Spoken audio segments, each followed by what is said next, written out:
नमस्कार। जुलाई का महीना हम भारतीयों के लिए बहुत खास होता है। यही वो महीना होता है जब झुलसाने वाली गर्मी से राहत मिलने की उम्मीद होती है। मॉनसून पूरे देश में अपनी छाप छोड़ चुका होता है और बारिश की बूंदों में हर किसी का तन मन भीग जाता है। लेकिन जुलाई के इस रोमांस के अलावा एक और वजह से जुलाई बहुत अलग है। इसी महीने की आखिरी तारीख यानी 31 जुलाई को आपको अपना इनकम टैक्स रिटर्न भरना होता है और आपके इसी जरूरी काम को आसान बनाने के लिए सीएनबीसी आवाज लेकर आया इनकम टैक्स रिटर्न हेल्पलाइन। हमारे पास इस हेल्पलाइन पर देश भर के अलग अलग शहरों से ढेरों सवाल आए हैं और हमारी कोशिश है कि स्पेशल शो के जरिए उन सवालों के जवाब हम आप तक पहुंचाएं। और आज आपके सवालों का जवाब देने के लिए मेरे साथ हैं टैक्स एक्सपर्ट और cleartax.in की चीफ एडिटर प्रीति खुराना। प्रीति, बहुत स्वागत है आपका। जुलाई थोड़ी सी टेंशन भी लेकर आता है कि भाई इनकम टैक्स रिटर्न भरना है, तो जिन लोगों को अभी ये टेंशन हो रही है उन्हें आप क्या कहेंगे, किस तरह की वो तैयारी रखें जब वो लॉग इन करके अपना रिटर्न भरने वाले होंगे उसके ठीक पहले? बिल्कुल प्रियंका, तो देखिए चिंता मत करिए। कुछ डॉक्यूमेंट्स हैं, कुछ कागजात हैं, इनको रेडी कर लीजिए। सबसे पहले तो मैं कहूँगी पहला स्टेप ये है कि आधार कार्ड को लिंक करिए अपने पैन से। तो इनकम टैक्स डिपार्टमेंट की वेबसाइट पे जाइए, वहाँ पे लिंक आधार की ऑप्शन आती है।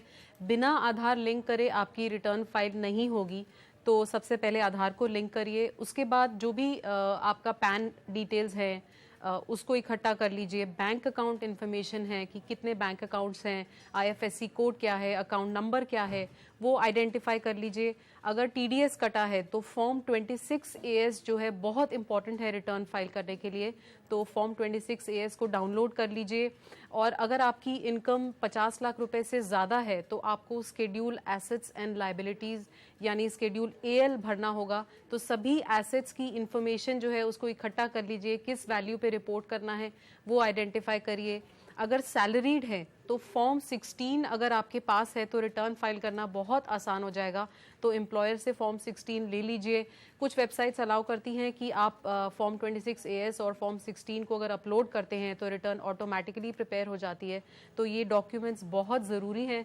अगर इंटरेस्ट इनकम रहा है तो बैंक अकाउंट निकालिए, उसमें से देखिए आपकी स्टेटमेंट में कितना इंटरेस्ट क्रेडिट हुआ है और ये सब इंफॉर्मेशन को है आप इकट्ठा कर लीजिए और रिटर्न फाइल करना शुरू करिए। यानी कि सारी कमाई से रिलेटेड जितने भी डॉक्यूमेंट्स हैं अपने पास वो तैयार जरूर रखें और आसानी होगी। और सबसे पहले तो जब आप मन बनाएंगे रिटर्न भरने की तो ये भी समझना होगा कि कौन सा फॉर्म आपके लिए एप्लीकेबल होगा।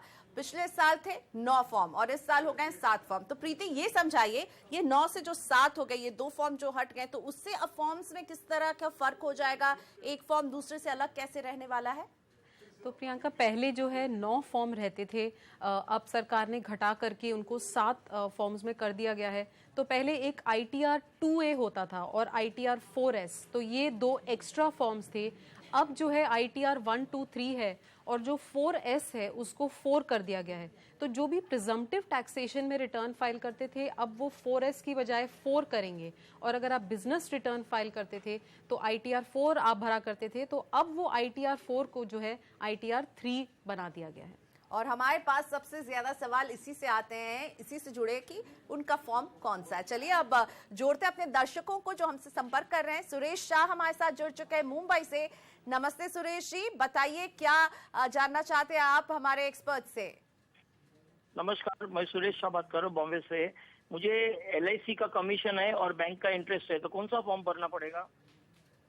देखिए, LIC कमीशन इनकम आपकी अगर है और ये आपकी मेजर सोर्स ऑफ इनकम है, यानी कि आप ये एज अ बिजनेस इसको कंटिन्यू करते हैं, यही आपकी मेजॉरिटी इनकम है, यही आपका काम है, तो आपको जो है ITR 4 फाइल करना होगा। इस इनकम को रिपोर्ट करिए। इसका एक मेथड पूरा डिफाइंड होता है कैलकुलेशन का, तो ITR 4 रिटर्न आपके लिए एप्लीकेबल है। तो सुरेश जी के लिए है ITR 4। और अब हमारी हेल्पलाइन से जुड़ चुके हैं जयपुर से मदन लाल रावत जी। नमस्ते रावत जी, स्वागत है आपका। बताइए क्या है आपका सवाल? नमस्कार मैम। और नमस्ते। खुराना मैम को भी नमस्कार। नमस्ते, बताइए। मेरा प्रश्न ये है मैडम कि मैंने जिंदगी में पहली बार शेयर मार्केट से शॉर्ट टर्म गेम जो है प्राप्त किया है। किस्मत है मेरी। जी हाँ। कभी नुकसान ही नुकसान मैंने किया है। दूसरी बात क्या है, मैंने कभी आज तक रिटर्न फाइल नहीं की है। जी हाँ। तो मुझे ये जानना है कि इनकम टैक्स की जो स्टैंडर्ड छूट है 3 लाख रुपए की, जी हाँ। वो तो मेरे को मिलेगी कि नहीं मिलेगी? बिल्कुल मिलेगी, बिल्कुल जो मिलेगी। स्टैंडर्ड छूट है, हाँ, मेरे को शॉर्ट टर्म गेन हुआ है 5,40,000 का। जी हाँ, तो देखिए अगर आप कैलकुलेट करना चाहते हैं कि कितना मेरा एग्जेम्पशन होगा, कितनी मेरे को, जो आप स्टैंडर्ड लिमिट की बात कर रहे हैं, मैं ये मान रही हूँ कि आप 60 साल से ज़्यादा की उम्र के हैं, तो आपके लिए टैक्सेबल इनकम का जो एग्जेम्पशन है वो 3 लाख रुपए तक है। तो सभी इनकम्स जोड़ लीजिए, इंटरेस्ट इनकम है या रेंटल इनकम या जैसे आपने बताया शॉर्ट टर्म कैपिटल गेन्स हैं, तो ये टोटल कर लीजिए और 3 लाख रुपए तक जो है ये एग्जेम्प्ट रहेगा। और प्रियंका, मैं इनको कहना चाहूँगी कि अगर लॉस होता है तो भी रिटर्न ज़रूर फाइल करिए, क्योंकि अगर आप लॉस मेंशन करते हैं रिटर्न में तो आगे आने वाले सालों में उसको कैरी फॉरवर्ड कर सकते हैं और गेन से सेट ऑफ भी ले सकते हैं। बिल्कुल, तो इसका ख्याल जरूर रखिएगा मतिन जी। अगर ये गलती हो रही हो तो सुधार लें, लॉस को भी अगर हो रहा है तो उसमें भी आप रिटर्न जरूर फाइल करें। और अगला सवाल पूछने के लिए हमारी हेल्पलाइन से जुड़ चुके हैं डॉक्टर साहब, डॉक्टर अचल तिवारी रायपुर से। डॉक्टर तिवारी, बहुत स्वागत है आपका, बताइए क्या समस्या है रिटर्न को लेकर के? नमस्कार मैडम। सबसे पहले मैं धन्यवाद देना चाहता हूं कि आपने मेरे सवाल को इसमें शामिल किया है। एक्चुअली मैं पिछले 3-4-5 साल से रेगुलर ऑडिटेड रिटर्न फाइल कर रहा हूं। ओके। और अभी जो सेक्शन 44 ADA आया है, जिसमें डॉक्टर्स को, मेडिकल प्रोफेशन वालों को एक कंपोजिशन स्कीम जैसा वो है कि टोटल जी हाँ। टर्नओवर का 50% का नेट प्रॉफिट दिखा के वो अपना रिटर्न फाइल कर सकते हैं बिना ऑडिटिंग एंड बिना बुक्स ऑफ अकाउंट मेंटेन किए हुए। जी हाँ। तो मुझे ये पूछना था कि क्या मैं ये अभी तक, चूंकि मैं रिटर्न फाइल करता था, प्रॉपर ऑडिटेड रिटर्न फाइल करता था, बिल्कुल। तो अभी क्या है, मैं इसका फायदा उठा सकता हूँ क्या कि एक कंपोजिशन टोटल टर्नओवर का 50% देके जी हाँ। मैं रिटर्न फाइल कर सकता हूँ क्या? हाँ जी, तो डॉक्टर तिवारी, मैं आपको ये बता देती हूँ कि पिछले साल तक यानी फाइनेंशियल ईयर 15-16 तक, जैसे कि आपने बताया आप रेगुलर रिटर्न फाइल करते थे, ऑडिटेड बैलेंस शीट जो है वो सबमिट करते थे साथ में, तो अब ये जो न्यू प्रोविजन आया है 44 ADA, जिसके अंतर्गत आपकी जो टोटल रिसीट्स हैं उनका 50% जो है वो आपकी इनकम माना जाएगा, तो आप बिल्कुल इसका बेनिफिट उठा सकते हैं। मगर इस बात का ध्यान रखिए कि आपकी ग्रॉस रिसीट्स जो हैं वो 50 लाख रुपए से कम होनी चाहिए। तो अगर वो 50 लाख रुपए से कम है तो बिल्कुल फ़ायदा उठाइए, रिटर्न फाइल करिए अंडर प्रिजम्पटिव टैक्सेशन। अगर आपके पास कोई और इनकम है, जैसे मान लीजिए कैपिटल गेन्स हैं या इनकम फ्रॉम हाउस प्रॉपर्टी है, तो अगर 2 से ज़्यादा घर हैं तो ITR 4 नहीं फाइल कर पाएंगे, जो पहले 4S होता था प्रिजम्पटिव के लिए, तो 4 नहीं फाइल कर पाएंगे। मगर ये इनकम फिर भी प्रिजम्पटिव बेसिस पे दिखाई जा सकती है। ITR 3 भर लीजिए अगर 1 से ज़्यादा घर है या कैपिटल गेन्स हैं, तो अपनी इनकम्स देखिए क्या क्या हैं, और जो आपकी मेडिकल प्रोफेशन से जो इनकम हो रही है, डेफिनेटली आप 44 ADA का फ़ायदा उठा सकते हैं। ऑडिट की ज़रूरत आपको नहीं है। अगर आपकी टोटल रिसीट्स जो है फाइनेंशियल ईयर 16-17 में अगर वो 50 लाख रुपए से कम है तो डेफिनेटली यू कैन बेनिफिट। तो डॉक्टर तिवारी, 44 ADA का फायदा फॉर्म नंबर 3 भरें या फॉर्म नंबर 4, दोनों में उठा सकते हैं? बिल्कुल। ओके। अगला सवाल पूछने के लिए गौरव प्रताप मेरे साथ जुड़ चुके हैं चेन्नई से। गौरव जी, बताइए क्या समस्या आ रही है? हाँ मैडम, मैं गौरव बोल रहा हूँ। फर्स्ट ऑफ ऑल मैं आपको थैंक करूंगा कि आपने CNBC आवाज में ऐसा इनिशिएटिव लिया है। एक्चुअली मैडम, मेरा क्वेश्चन है कि मैंने पिछले साल जॉब चेंज की थी। तो जॉब चेंज जब मैंने किया था तो मैंने अपना PF विड्रॉ कर दिया था, और 5 ईयर से ज्यादा हो गए थे तो मेरे को ग्रेजुटी भी मिली थी। ठीक है। और लीव इनकैशमेंट हुआ था, जिसमें से उन्होंने मेरा नोटिस पीरियड का कुछ पैसा रिकवर किया था। और साथ ही मैंने कुछ SIP स्टार्ट की हुई थी, जो मतलब मोर देन 1 ईयर हो चुके थे। उनके कुछ यूनिट्स रिडीम की थी। तो ये पूरा मतलब ये जो इतने पैसे हमने निकाले हैं, कुछ रिकवर हुए हैं नोटिस पीरियड का, ये किस सेक्शन में हम इनकम टैक्स के शो कर सकते हैं? गौरव, एक बात बताइए, आपकी जो SIP है ये इक्विटी म्यूचुअल फंड में थी या डेट में?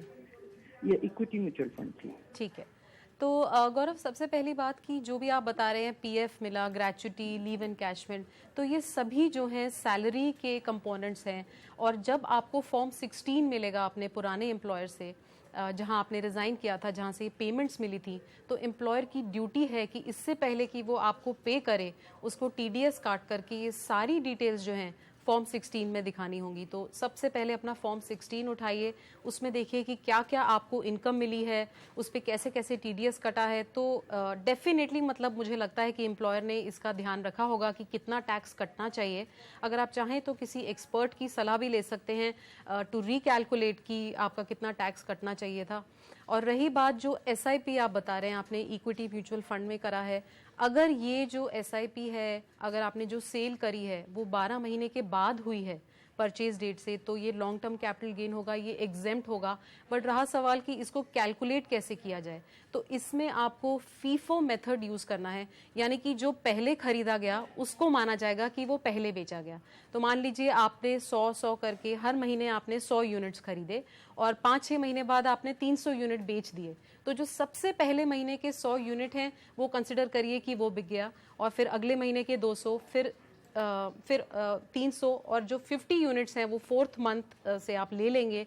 और इस तरह से जो है आप गेन कैलकुलेट करिए और जितना गेन आता है उसको रिपोर्ट करिए अपने इनकम टैक्स रिटर्न में, चाहे वो एग्जेम्प्ट है, बट मैं रेकमेंड करूंगी कि इसको कैलकुलेट करके और इसको भी रिपोर्ट करिए अपने रिटर्न में। और अब बढ़ते हैं अगले सवाल की तरफ। हमारी हेल्पलाइन से जुड़ चुके हैं श्रीधर अत्रे, पुणे के हैं श्रीधर। बहुत स्वागत है श्रीधर, बताइए क्या जानना चाहते हैं आप? जी thank you madam. Preeti ji, मेरा सवाल थोड़ा मतलब मैं फैमिली पर्सन हूँ और इक्विटी में इन्वेस्ट कर रहा हूँ, जबकि मतलब जैसे कि इन्वेस्टर या ट्रेडर मतलब शेयर्स खरीद के फिर डिलीवरी में सेल करता हूँ। उस हिसाब से मेरे 2-3 सवाल थे और सबसे पहले मैंने CNBC आवाज को धन्यवाद देना चाहता हूँ। इस तरह के सवाल जो हर आदमी के और हर पर्सन के दिमाग में रहते हैं लेकिन जवाब नहीं मिलता है, और ये बड़ी अपॉर्चुनिटी मैं समझता हूँ। तो मेरा सवाल पहले जो ये है कि टैक्स रिटर्न फाइल करने के बारे में मेरे इश्यूज आ रहे हैं। जैसे कि ब्रोकर को मैं बोलता हूँ कि मेरा प्रॉफिट एंड लॉस अकाउंट मुझे भेज दीजिए, ठीक है। वो लोग क्या करते हैं, समरी भेज देते हैं जिसमें कि बाय सेल और जो भी बचा हुआ है मतलब प्रॉफिट या लॉस दिखाते थे, ना कि वो तो इंक्लूड करते हैं ब्रोकरेज या सर्विस टैक्स या STT जो भी है। तो वो कैसे कैलकुलेट करे, ये मेरी जिम्मेदारी है, मैं बैठ के पेन पेंसिल लेके कैलकुलेट करूं या मैं ब्रोकरेज हाउस को इसके लिए पूछ सकता हूँ? तो आप शेयर्स में ट्रेडिंग करते हैं या फ्यूचर्स एंड ऑप्शंस करते हैं, मतलब थोड़ा आइडिया दीजिए। नहीं मैडम, अभी फिलहाल ये सब सोच के मैं पिछले साल भी मुझे यही बहुत प्रॉब्लम हो गई थी। फ्यूचर एंड ऑप्शंस तो मैंने छोड़ दिया है, मैं प्योर कैश में डील करता हूँ। आप डिलीवरी बेस्ड ट्रेड करते हैं? जी ओके। तो इसमें अभी प्रॉब्लम ऐसा आता है, ब्रोकर सामने से मुझे डॉक्यूमेंट दे रहा है जिसमें कि नेट अमाउंट करके लिख देते हैं, but that is exclusive of service tax, STT, cess, जो कि हर ट्रांजैक्शन में कट होता है या कैलकुलेट होके उसका आइदर एडिशन और डिडक्शन, जब मेरे को पैसा मिलता है तो डिडक्ट होके मिलता है, जब मुझे पे करना है, जब मैं सेल करता हूँ तो वो ऐड होके उसकी अमाउंट जाती है। बिल्कुल। और दूसरा सवाल ये था कि जब ये मुझे P&L स्टेटमेंट भेजते हैं तो उसमें समरी में जैसे स्टॉक्स मैंने 10 स्टॉक्स लिए ABCD, तो A स्टॉक्स के हर एंट्री खाली दिखेंगी, वो बताएंगे नहीं कौन सी डेट में क्या लिया, कितना लिया और कौन सी डेट में क्या सेल किया। तो प्रॉब्लम दिक्कत ये आ रही है कि इनकम टैक्स जब मैं CA के पास जाता हूँ उनको रिक्वायरमेंट अलग है, बिल्कुल, ब्रोकर मुझे जो देते हैं वो अलग है, दोनों मिसमैच है तो, और मैं बीच में फंसा हुआ हूँ। बिल्कुल, आपकी दुविधा सॉल्व करते हैं। तो सबसे पहले ये देखिए कि आपकी जो शेयर्स में ट्रेडिंग है, आप डिलीवरी बेस्ड ट्रेड करते हैं, बट आपकी वॉल्यूम कितनी है, क्योंकि हमें ये डिसाइड करना है कि आपकी ये कैपिटल गेन्स होने वाली है या आपके लिए ये बिजनेस इनकम होने वाली है। तो अगर आप बहुत फ्रीक्वेंट ट्रेडर हैं, अगर आपकी वॉल्यूम ऑफ ट्रांजैक्शंस बहुत हाई है, फ्रीक्वेंसी ज़्यादा है, ये थोड़ा सब्जेक्टिव लग रहा है कहने में, बट एक जजमेंट इसमें इन्वॉल्व है। देखिए पहले तो कि आपकी फ्रीक्वेंसी कितनी है, क्या बहुत ज़्यादा ट्रेड्स हैं, तो डिसाइड करिए whether you want to show as capital gains और बिजनेस इनकम। अगर आप कैपिटल गेन्स दिखाते हैं तब तो जो कैलकुलेशन है वो सिंपल रहेगी। देखिए कि सेल कितने पे हुआ, परचेज कितनी वैल्यू पे हुआ, शॉर्ट टर्म गेन है या लॉन्ग टर्म गेन है। अगर आप इसको एज बिजनेस इनकम दिखाते हैं तब जो आप कह रहे हैं कि एक डिटेल्ड कैलकुलेशन चाहिए कि कितना गेन हुआ, कितना लॉस हुआ, कितने पे बेचा, कितने पे खरीदा, क्या क्या एक्सपेंसेस हैं जो डिडक्ट करे जा सकते हैं, क्या ब्रोकरेज आपने पे करी है तो वो एक एलिजिबल एक्सपेंस है, उसको डिडक्ट कर सकते हैं। एसटीटी इसमें इन्वॉल्व नहीं है तो एसटीटी को बाहर रख दीजिए। ये गेन्स कैलकुलेट करते समय या बिजनेस इनकम कैलकुलेट करते समय इसको नहीं कंसिडर करा जाएगा। तो अब आपकी ये दुविधा है कि जो ब्रोकरेज फर्म है वो एक समरी आपको दे रही है, तो बिल्कुल ये प्रॉब्लम जायज़ है। आपको डिटेल्ड स्टेटमेंट की ज़रूरत है जिसमें लाइन बाय लाइन ट्रांजैक्शन आ रही हो, तो वो स्टेटमेंट मांगिए अपने ब्रोकर से। अगर वो नहीं आपको मतलब ये सॉल्व करके नहीं देते हैं कि पूरी समराइज इन्फॉर्मेशन नहीं देते हैं डेट वाइज, तो आपको एक एक्सपर्ट को एंगेज करना होगा ताकि ये डिटेल कैलकुलेशन हो पाए और करेक्टली ये आइडेंटिफाई किया जाए कि क्या गेन है क्या लॉस है। एक्सपेंसेस जो हैं आप क्लेम कर सकते हैं, जैसे ब्रोकरेज है, या अगर आप जो एक्सपर्ट को एंगेज करते हैं इस कैलकुलेशन के लिए उसकी फीस भी जो है वो आप डिडक्ट कर सकते हैं from your gains, from your business income. तो जो भी रेलेवेंट एक्सपेंसेस हैं, अगर इंटरनेट यूज़ करते हैं तो उसका एक प्रोपोर्शन ले सकते हैं। जो डायरेक्ट एक्सपेंसेस हुए हैं ये इनकम अर्न करने के लिए, या अगर लॉस होता है तब भी आप इन एक्सपेंसेस को डिडक्ट कर सकते हैं। अगर कैपिटल गेन्स की तरह कैलकुलेट कर रहे हैं तो कैलकुलेशन डिफरेंट होगी। तो घबराइए मत, डिटेल आपका राइट है, आपने ब्रोकरेज फर्म को एंगेज किया है तो डिटेल स्टेटमेंट निकलवाइए। और कैलकुलेशन के लिए अगर खुद कर सकते हैं, समय निकाल सकते हैं तो बहुत बढ़िया, नहीं तो एक एक्सपर्ट को एंगेज करिए और अपना जो है रिटर्न अच्छे से फाइल करिए। यानी श्रीधर जी, आपको अपने ब्रोकरेज फर्म से क्लियरली बात करनी होगी ताकि वो आपको एक पूरा क्लियर सा ब्रेकअप दे और तब आपकी जो ये मुश्किल है वो आसान रहेगी। कोलकाता से अब सुभाष चंद्र खरबंदा हमारे साथ जुड़ चुके हैं। नमस्ते खरबंदा जी, पूछिए अपना सवाल। नमस्कार मैडम, मैं कलकत्ता से बोल रहा हूँ। हेलो मैम, बताइए। मैम मैं 30% टैक्स ब्रैकेट में आता हूँ। ओके। और मैंने अपना आईटी रिटर्न ऑनलाइन खुद फाइल किया था। ठीक है। और आईटीआर अभी तक मैंने भेजा नहीं है। ठीक है। किसी कारणवश मैं I am disabled soldier. Right.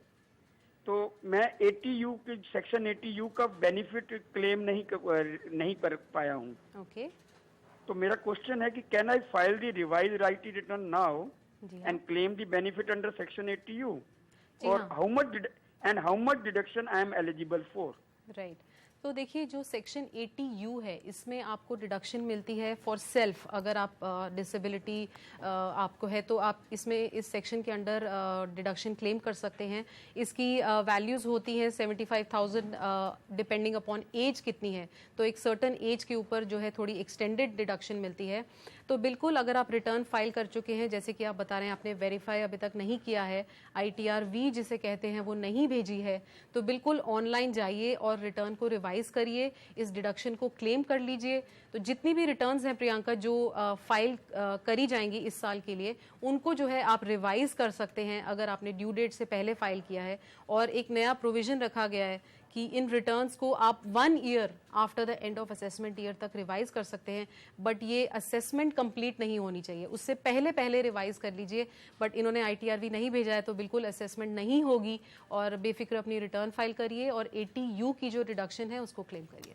तो चलिए प्रीति, ये तो अच्छा कि इनके पास ऑप्शन अभी भी बाकी है। सुभाष जी, चिंता बिल्कुल नहीं करें, आपके पास ऑप्शन है, रिवाइज रिटर्न भरें। लेते एक छोटा सा ब्रेक, अभी वापस आ रहे हैं और इस ब्रेक के बाद और भी सवालों को शामिल करेंगे। प्रीति खुराना जुड़ी हुई हैं आपकी मदद करने के लिए।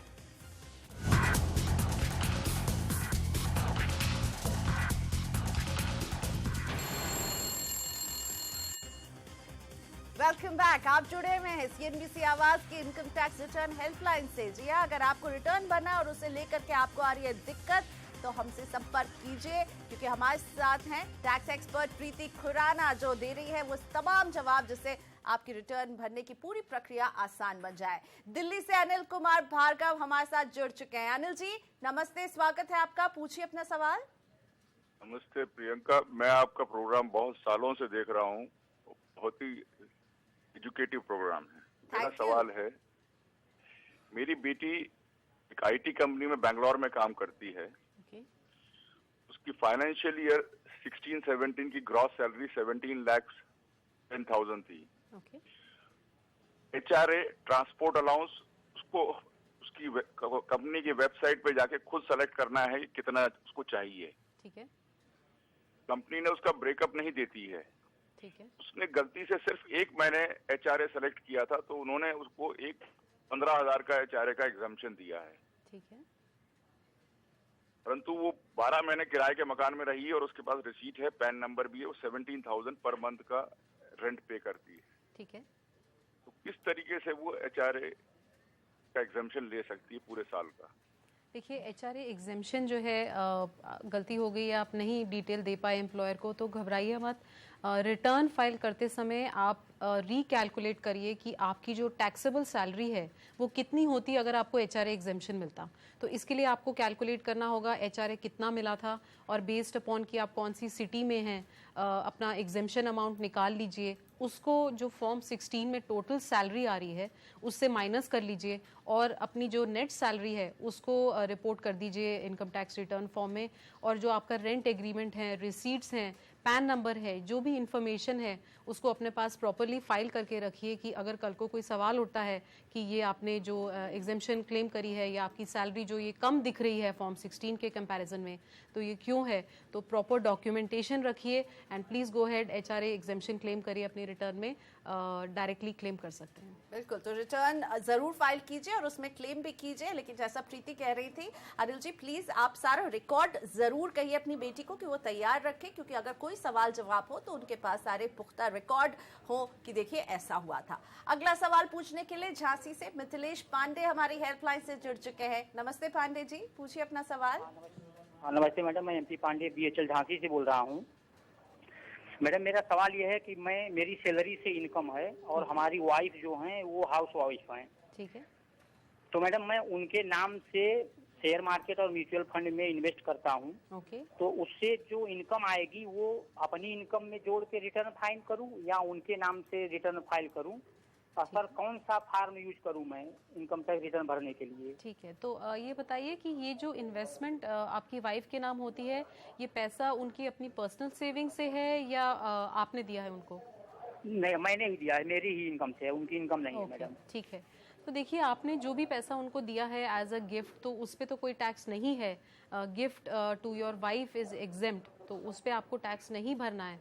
बट जैसे कि वो उस पैसे को अगर निवेश करती हैं आगे, अगर उसमें शेयर मार्केट में ट्रेडिंग करती हैं, तो जो भी गेन या लॉस होगा वो आपकी रिटर्न में आपको क्लब करके दिखाना होगा। तो वो सारा का सारा जो है अपनी रिटर्न में इंक्लूड कर लीजिए। जो भी उस पर टैक्स बनता है या अगर लॉस है तो उसको कैरी फॉरवर्ड करना है, वो ज़रूर करिए। और रिटर्न फॉर्म आप पूछ रहे हैं कौन सा भरेंगे, तो अगर आपकी कैपिटल गेन्स हैं, कोई बिजनेस नहीं करते हैं, सैलरी जैसे आपने बताया आप है, तो ITR 2 भरिए और इसके अंदर पूरी कैपिटल गेन्स का ब्यौरा दीजिए। तो ITR 2 है आपके लिए और क्लबिंग के प्रावधान का ख्याल जरूर रखिएगा मिथिलेश जी।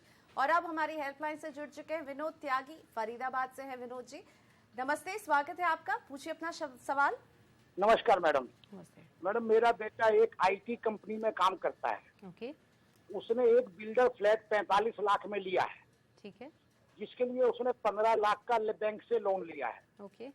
और मैडम ये सारा पेमेंट 45 लाख का मार्च 16 में किया गया था और फ्लैट की पोजीशन जो है मई 16 में मिल गई थी। ठीक है। वह अपने फ्लैट में अपने आप रह रहा है, सेल्फ ऑक्यूपाइड है। बिल्कुल। उसने वर्ष 16-17 में 1.5 लाख का इंटरेस्ट पे किया है होम लोन के ऊपर। ठीक है। उनका ऑफिस कहता है कि सेल्फ ऑक्यूपाइड केस में 30,000 की छूट मिलेगी। मेरे विचार में ये छूट पूरे 1.5 लाख पे मिलनी चाहिए madam. This is my question ma'am. Right sir, आपका बिल्कुल अंदाज़ा सही है। सेल्फ ऑक्यूपाइड प्रॉपर्टी है और आपने परचेज करी है, तो जिस साल में आपको पोजेशन मिला है उस पूरे साल के लिए आप उसका जो इंटरेस्ट आपने पे किया है उसका डिडक्शन क्लेम कर सकते हैं। इसकी मैक्सिमम लिमिट जो है वो 2 लाख रुपीज़ है, तो 2 लाख तक आप डिडक्शन पा सकते हैं। 30,000 का मैं आपको समझा देती हूँ कि ये कैसे निकाला गया। तो जो इंटरेस्ट हम पे करते हैं होम लोन पे, अगर होम लोन लिया गया है रिकंस्ट्रक्शन या रेनोवेशन के लिए, उस पर जो है इंटरेस्ट की सीमा होती है 30,000 रुपये। बट अगर आपने परचेज के लिए लिया है जैसे आप बता रहे हैं, तो डेफिनेटली 2 लाख आपकी लिमिट है। पूरा इंटरेस्ट जो है वो क्लेम करिए। एम्प्लॉयर नहीं दे रहा है किसी वजह से तो समझिए कि ये कन्फ्यूजन क्यों है, और इसको आप डायरेक्टली भी रिटर्न में क्लेम कर सकते हैं। तो रिटर्न फाइल करते समय सेल्फ ऑक्यूपाइड प्रॉपर्टी की डिटेल्स दीजिए, कितना इंटरेस्ट है उसको सबमिट कर दीजिए और डॉक्यूमेंटेशन अपने पास तैयार रखिए और बिल्कुल क्लेम करिए। नोएडा से पूनम कुमारी हमारे साथ अब जुड़ चुकी हैं शो में। पूनम जी नमस्ते, बताइए क्या परेशानी है रिटर्न को लेकर के? हाँ, नमस्ते प्रियंका जी, नमस्ते प्रीति जी। मैं आपका हर प्रोग्राम देखती हूँ विदाउट एनी गैप। तो मेरे 2 क्वेश्चंस हैं। पहला क्वेश्चन ये है कि मैंने 2013 में 1100 डेज के लिए एक डेट फंड लिया था। तो ये मुझे पता है कि वो लॉन्ग टर्म कैपिटल गेन्स में आता है, लेकिन मुझे ये पता करना है कि ये फॉर्म 2 में ये जो कैपिटल गेन्स वाली शीट है उसमें ये कहाँ पे भरना है, बिकॉज उसमें बहुत सारे सेक्शंस हैं। तो मुझे ये पता ही चल रहा है वो कहाँ भरना है। और मेरा इनिशियल अमाउंट 2 लाख था जो मेच्योरिटी होके 2.5 लाख हो गया। तो इसको किस तरह से उसमें दिखाना है। और दूसरा क्वेश्चन है वो है कि एसेट एंड लायबिलिटी सेक्शन में एक इंश्योरेंस डिटेल्स देनी है। तो मुझे ये पूछना है कि उसमें प्रीमियम अमाउंट देना है जो मैं पर ईयर पे करती हूँ, या जो मेरा पूरा इंश्योरेंस जितना मेरे ऊपर कवर्ड है वो अमाउंट देना है। तो ये दोनों क्वेश्चन है मेरे। तो पूनम जी, सबसे पहले आपका जो सवाल है डेट फंड को लेकर उसको एड्रेस करते हैं। तो जैसे आपने बताया कि 1100 दिन के बाद आपने बेचा है, यानी कि 3 साल हो चुके हैं। और डेट फंड्स के लिए जो टाइम लिमिट होती है कि जब वो लॉन्ग टर्म गेन्स में क्वालिफाई हो, वो 3 साल है। तो आपका ये लॉन्ग टर्म कैपिटल गेन है। पहले इसको कैलकुलेट करिए, और ये कैलकुलेट कैसे करेंगे, क्योंकि इसको जो है इंडेक्स करना होता है। तो जो आपका कॉस्ट है, जैसे कि आपने बताया 2 लाख रुपए निवेश किया था, तो 2 लाख रुपए का इंडेक्स्ड वैल्यू निकालिए, यानी कि 2 लाख को मल्टीप्लाई करिए कॉस्ट इन्फ्लेशन इंडेक्स ऑफ 2016-17 और डिवाइड कर लीजिए कॉस्ट इन्फ्लेशन इंडेक्स ऑफ जो भी ईयर ऑफ परचेज रहा था उससे डिवाइड कर लीजिए। तो इंडेक्स्ड कॉस्ट आ जाएगा, जो कि लगभग देखिए 2,40,000 या 35,000 के आसपास होगा। जो नेट डिफरेंस है 2.5 लाख और इस इंडेक्स्ड कॉस्ट में, वो आपका कैपिटल गेन है। इसको आपको स्केड्यूल सीजी करके रहता है, उसमें पार्ट बी में आई थिंक पॉइंट नंबर 7 है, जिसमें रेजिडुअल कैपिटल गेन्स आती हैं B1 to B6 में जो इंक्लूडेड नहीं है, जो बैलेंस अमाउंट आता है वो पॉइंट नंबर 7 में दिखाया जाता है। तो वहाँ पे ये कैपिटल गेन्स दिखा दीजिए, ऑटोमेटिकली इस पे 20% आपको टैक्स देना होगा, तो वो कैलकुलेट हो जाएगा। अब रही बात स्केड्यूल AL में, तो जो आप इंश्योरेंस प्रीमियम की बात कर रहे हैं, तो कितनी वैल्यू के लिए आप इंश्योर्ड हैं वो जो है आप बताइए स्केड्यूल AL में और रिटर्न फाइल करिए। अगला सवाल पूछने के लिए देहरादून से कुलदीप कुमार हैं हमारे साथ। कुलदीप जी नमस्ते, पूछिए अपना सवाल।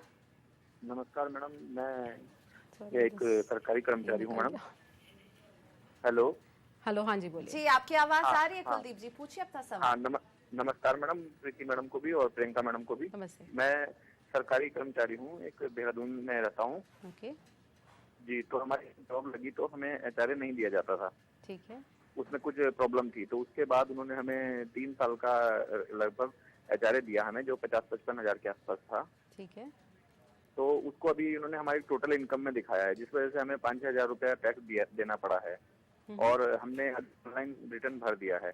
तो क्या हम उसको रेक्टिफाई कर सकते हैं या उस पर छूट प्राप्त कर सकते हैं, ये पूछना चाह रहे थे मैडम, हमारा सवाल ये था। जी हाँ, तो जब भी आपको कोई पुराने एरियर्स मिलते हैं, कोई इनकम थी जो पहले मिलनी चाहिए थी बट किसी वजह से वो नहीं मिल पाई, तो अगर वो इस साल आपको मिली है तो इनकम टैक्स एक्ट में ऐसा प्रावधान है कि आपको टैक्स का जो इम्पैक्ट है वो नहीं होना चाहिए। तो इसके लिए एक आपको रिकैलकुलेट करना होगा। आपको एक बेनिफिट मिलता है अंडर सेक्शन 89(1), तो इसमें आप रिलीफ क्लेम कर सकते हैं बिकॉज ऑफ एरियर्स। तो इसमें ये इम्पॉर्टेंट रहेगा कि आप फॉर्म 10E उसको फाइल कर लीजिए जाके इनकम टैक्स डिपार्टमेंट की वेबसाइट पर। पहले फॉर्म 10E भरिए और आपको भरना होगा ये उस फाइनेंशियल ईयर के लिए जिसमें आपको एरियर्स मिले हैं। तो उस फाइनेंशियल ईयर के लिए फॉर्म 10E भरिए और उसके बाद जाके अपनी रिटर्न रिवाइज करिए, रिलीफ क्लेम करिए अंडर सेक्शन 89(1), ताकि जो टैक्स इम्पैक्ट है वो ज़्यादा ना हो इस वजह से कि आपको लेट मिला। तो उसका जो इम्पैक्ट है, जो एक्सेस टैक्स है, उसका रिलीफ आप क्लेम कर सकेंगे। अगर रिटर्न ऑलरेडी फाइल कर चुके हैं तो बिल्कुल रिवाइज कर सकते हैं, और फॉर्म 10E का बस ध्यान रखिएगा। लेते एक छोटा सा ब्रेक, अभी वापस आ रहे हैं इनकम टैक्स रिटर्न हेल्पलाइन में। हमारा ये सफर जारी रहने वाला है, जुड़ेंगे कुछ और दर्शक, पूछेंगे रिटर्न से जुड़े सवाल और हम करेंगे उनकी मदद आगे।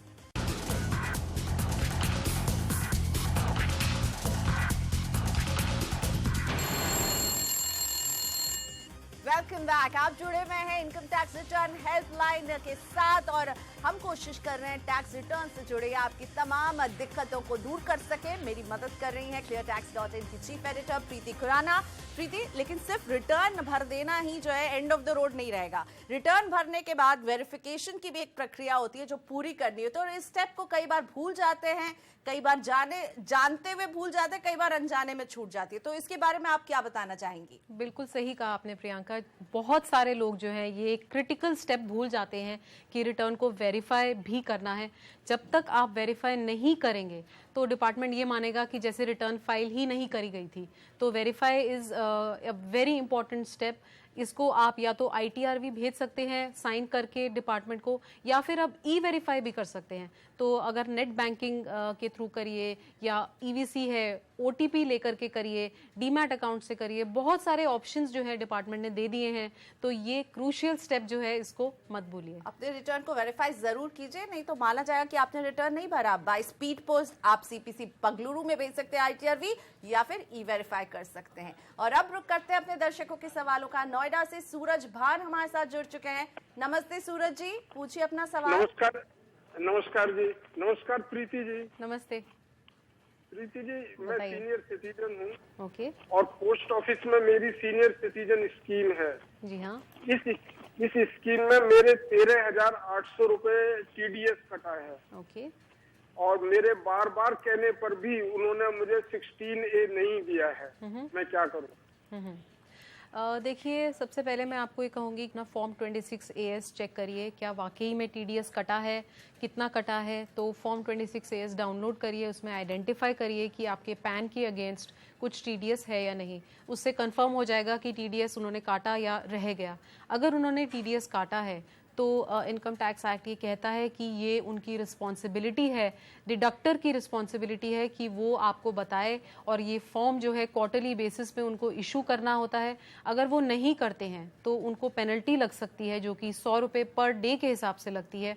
आप जाइए हेडमास्टर से मिलिए जो पोस्ट ऑफिस में है। अगर वो इस प्रॉब्लम को सॉल्व नहीं करते हैं तो आप अपने AO को भी अप्रोच कर सकते हैं, जो आपकी जुरिस्डिक्शन का AO है। उनको चिट्ठी लिखिए कि आपको इस तरह की दिक्कत आ रही है। बट जहाँ तक रही बात रिटर्न फाइल करने की, तो सो लॉन्ग एज आप फॉर्म 26AS में ये अमाउंट देख पा रहे हैं, आप रिटर्न सक्सेसफुली फाइल कर सकते हैं। तो रिटर्न का काम मत छोड़िए, उसको ज़रूर पूरा करिए। और अब हमारी हेल्पलाइन से जुड़ चुके हैं हरप्रीत सिंह भाटिया, कानपुर से जुड़े हुए हैं। हरप्रीत जी नमस्ते, पूछिए अपना सवाल। नमस्ते मैडम। नमस्ते मैडम। नमस्ते मैडम, मेरी जो इनकम है वो सैलरी से है और इंटरेस्ट फ्रॉम FD से है, और long term capital gain equity से है, और short term capital gain option trading से है। ओके। तो इसके लिए मुझे कौन सा ITR फॉर्म भरना हो? देखिए, ऑप्शंस, फ्यूचर्स एंड ऑप्शंस में अगर आप ट्रेड करते हैं तो मोस्टली जो है इसको बिजनेस इनकम माना जाता है। अगर आपकी जो है खाली 1-2 ट्रेड्स है तो फिर भी हम इसको जो है कैपिटल गेन्स में सोच सकते हैं, बट मोस्टली हम फ्यूचर्स एंड ऑप्शंस को एक बिजनेस की तरह कंसिडर करते हैं। तो आपको ITR 3, जो कि ITR 4 का नया अवतार है, ITR 3 फाइल करना होगा। इसमें अगर आप बिजनेस की तरह दिखाते हैं तो इसके फ़ायदे ये हैं कि जो भी आपकी रिलेटेड एक्सपेंसेस हैं, इस इनकम को अर्न करने में आपने जो भी खर्चे किए हैं उनको आप एडजस्ट कर सकते हैं। अगर गेन होता है तो टैक्स भरना होगा, अगर लॉस भी होता है तो लॉस के भी टैक्स बेनिफिट्स हैं, इस लॉस को कैरी फॉरवर्ड किया जा सकता है। और बाकी की जो इनकम है वो स्लैब रेट्स पे ही टैक्स होगी। तो अपना रिटर्न फॉर्म भरिए, ITR 4 में इसको डिस्क्लोज करिए, और जितने आपके एक्सपेंसेस हैं जो डायरेक्टली रिलेटेड हैं फॉर अर्निंग दिस इनकम, उनको क्लेम कर लीजिए।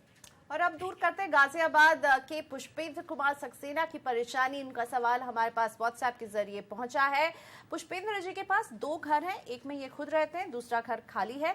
सक्सेना जी के पहले घर से ना कोई इनकम है ना कोई लॉस, लेकिन दूसरे घर के लिए इन्होंने होम लोन ले रखा है जिसकी EMI चुका रहे हैं। सक्सेना जी जानना चाहते हैं कि इनकम फ्रॉम हाउस प्रॉपर्टी कैसे निकाली जाएगी और इन्हें कौन से रिटर्न फॉर्म का इस्तेमाल करना होगा। प्रीति, राइट तो देखिए एक आपने बताया 2 प्रॉपर्टीज़ हैं जिसमें से एक सेल्फ ऑक्यूपाइड है और दूसरी जो है वो लेट आउट है। तो प्रियंका सबसे पहले तो इनकी 2 हाउस प्रॉपर्टीज़ हैं, ये ITR 1 के लिए एलिजिबल नहीं हैं। तो अगर इनकी कोई बिजनेस इनकम नहीं होती है तो ITR 2 फाइल करिए। ITR 2 उन लोगों के लिए है जिनके पास एक से ज़्यादा प्रॉपर्टी है या जिनके पास कैपिटल गेन्स है, वो ITR 2 भरेंगे।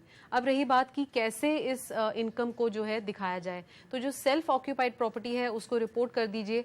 जो दूसरी प्रॉपर्टी है हालांकि वो वेकेंट है तो उस पर आपको जो है नोशनल रेंट, जो एज्यूम्ड रेंट है, उस पर टैक्स भरना होगा। उसमें 30% जो डिडक्शन मिलता है, स्टैंडर्ड डिडक्शन, वो भी क्लेम कर सकते हैं। तो दोनों के ही कैलकुलेशन कर लीजिए। इंटरेस्ट अगर है तो वो दोनों प्रॉपर्टी में क्लेम हो सकता है, अगर सेल्फ ऑक्यूपाइड में है तो उसमें भी कर सकते हैं। लेट आउट जो आप कह रहे हैं वेकेंट है, उसमें भी अगर उसको एज्यूम करते हैं कि रेंटेड है, deem to be let out है, तब भी आप इंटरेस्ट का डिडक्शन पा सकते हैं। दोनों में कैलकुलेट कर लीजिए कि इनकम कितनी आ रही है या लॉस कितना आ रहा है, आपस में सेट ऑफ कर लीजिए और जो नेट गेन या लॉस है फ्रॉम हाउस प्रॉपर्टी उसको अपने इनकम टैक्स रिटर्न में रिपोर्ट कर दीजिए। इसी के साथ लेते एक छोटा सा ब्रेक। अभी वापस आ रहे हैं, ब्रेक के बाद कुछ और सवालों के जवाब दे रहे होंगे। साथ ही में आप अपने सवाल हमारे पास लगातार भेजते रहिए। हमारा ईमेल एड्रेस है tax@moneycontrol.com, इस पर भी भेज सकते हैं सवाल। अभी हाजिर हो रहे एक छोटा सा ब्रेक लेकर।